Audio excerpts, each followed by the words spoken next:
Selamat malam Ibu, Bapak, dan Saudara-saudara sekalian.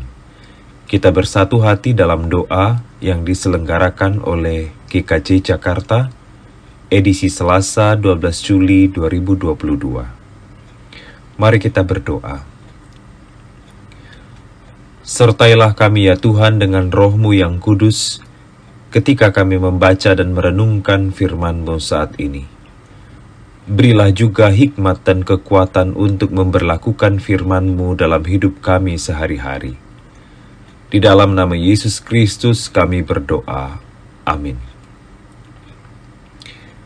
Bacaan Alkitab kita untuk malam ini dari surat 1 Yohanes pasal 3 ayat 11-17. Akan tetapi saya baca hingga ayat 18. Demikian dituliskan. Sebab inilah berita yang telah kamu dengar dari mulanya, yaitu bahwa kita harus saling mengasihi. Bukan seperti Kain yang berasal dari si jahat dan yang membunuh adiknya. Dan apakah sebabnya ia membunuhnya? Sebab segala perbuatannya jahat dan perbuatan adiknya benar. Janganlah kamu heran, saudara-saudara, apabila dunia membenci kamu. Kita tahu bahwa kita sudah berpindah dari dalam maut ke dalam hidup, yaitu karena kita mengasihi saudara kita. Barang siapa tidak mengasihi, ia tetap di dalam maut. Setiap orang yang membenci saudaranya adalah seorang pembunuh manusia. Dan kamu tahu bahwa tidak ada seorang pembunuh yang tetap memiliki hidup yang kekal di dalam dirinya. Demikianlah kita ketahui kasih Kristus, yaitu bahwa Ia telah menyerahkan nyawanya untuk kita. Jadi kita pun wajib menyerahkan nyawa kita untuk saudara-saudara kita. Barang siapa mempunyai harta duniawi dan melihat saudaranya menderita kekurangan, tetapi menutup pintu hatinya terhadap saudaranya itu, bagaimanakah kasih Allah dapat tetap di dalam dirinya? Anak-anakku, marilah kita mengasihi bukan dengan perkataan atau dengan lidah, tetapi dengan perbuatan dan dalam kebenaran.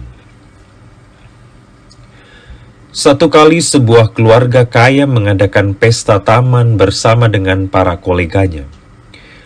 Para tamu menikmati hidangan sambil bergembira, mendengar musik, menyantap makanan, dan anak-anak mereka bermain, berlari ke sana kemari, dan sebagian lagi berenang di danau kecil dekat rumah keluarga kaya itu.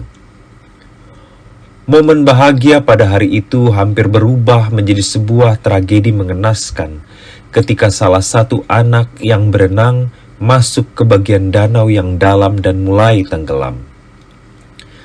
Teman-temannya berteriak panik melihat keadaan itu. Untunglah tukang kebun keluarga kaya itu mendengar teriakan anak-anak itu dan ia segera datang, melompat ke danau dan menyelamatkan anak yang tenggelam itu. Anak yang hampir tenggelam itu bernama Winston Churchill.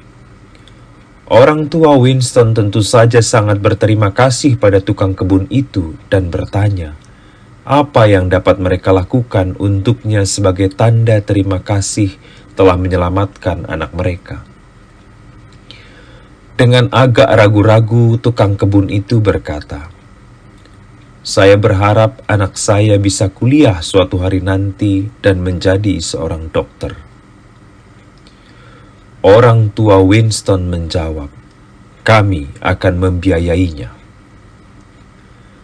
Bertahun-tahun kemudian ketika Winston Churchill menjadi Perdana Menteri Inggris, dia terserang pneumonia parah.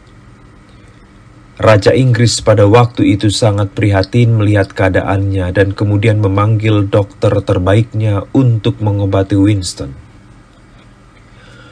Dokter yang datang menolongnya adalah Alexander Fleming, dan rupanya ia adalah putra tukang kebun yang menyelamatkan Winston dari tenggelam saat masih anak-anak dulu.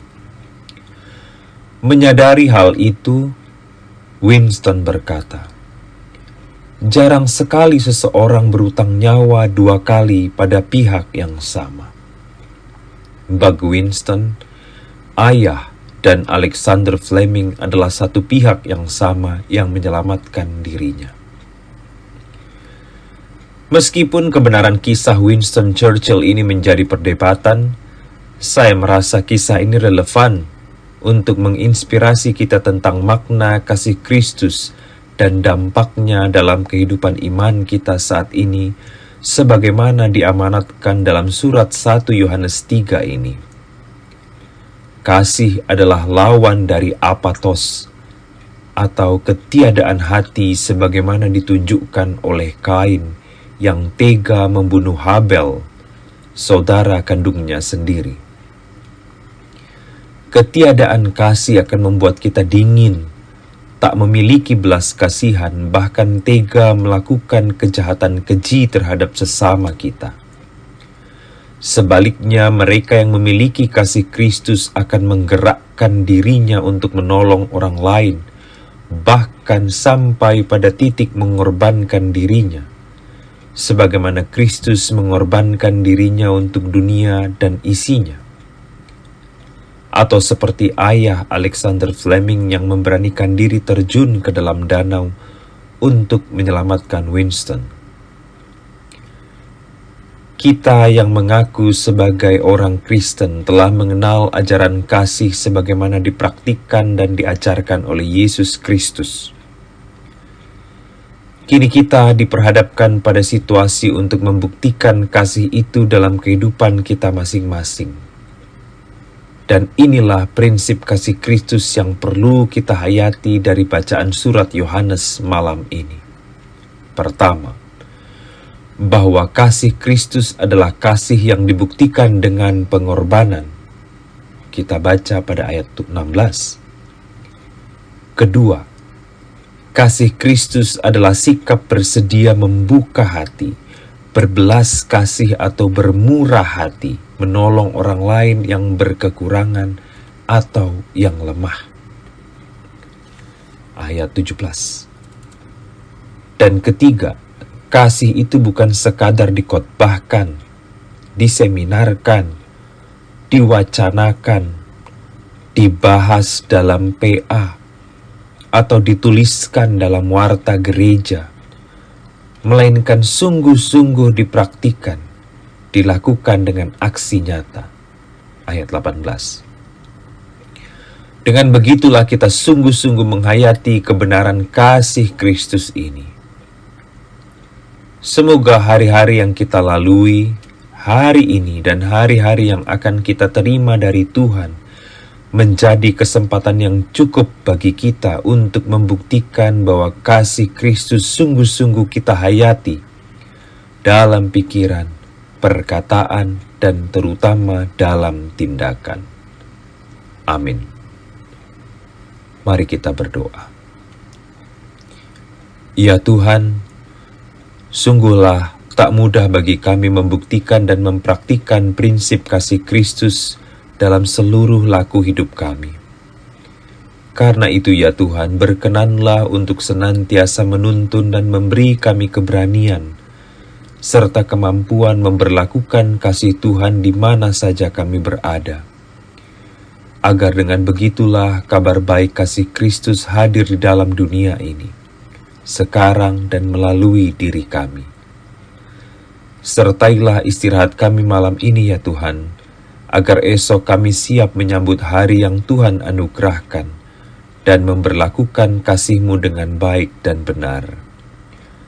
Di dalam nama Yesus Kristus kami berdoa. Amin.